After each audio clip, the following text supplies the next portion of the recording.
coalition of Christian youth groups, including the Concerned Citizens Christian Youth Forum, Odua Youth Democratic Congress, Middle Belt Youth Vanguard, Progressive Congress, and the Southeast Congress for National Development, publicly denounced Bwala's statement after his Monday visit to Khan's Abuja Secretariat.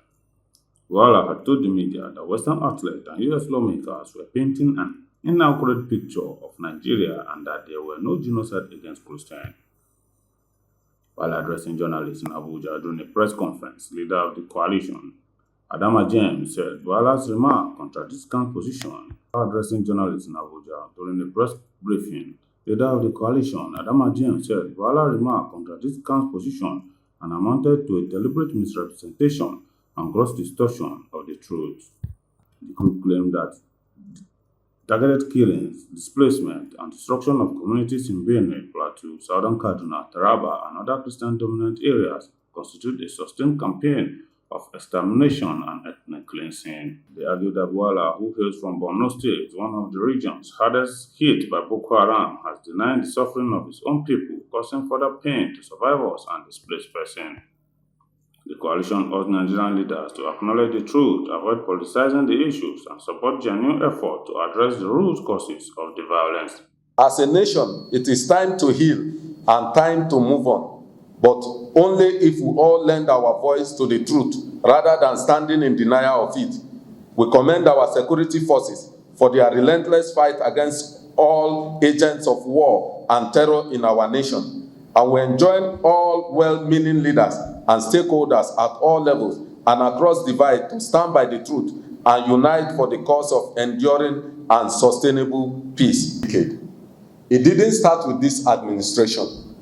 And so this administration must also not deny it. The reason being is that it is, a threat that the administration assumed.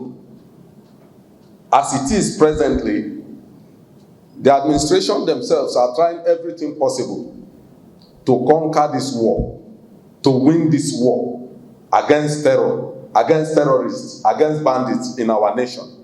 But to come out and deny that Christians are not being exterminated is the height of it all. Because first and foremost, I personally have lost some loved ones in Plateau State. And then I know a number of people that have lost loved ones in Plateau State.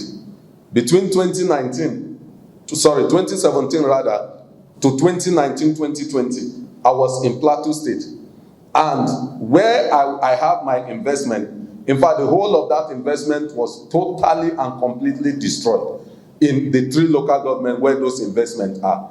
And you can imagine as a young Nigerian, there was no any form of help from the government or compensation, despite the fact that the government promised everything and there was intervention from the top here. And even the then governor of Plateau State is even aware of what I am saying.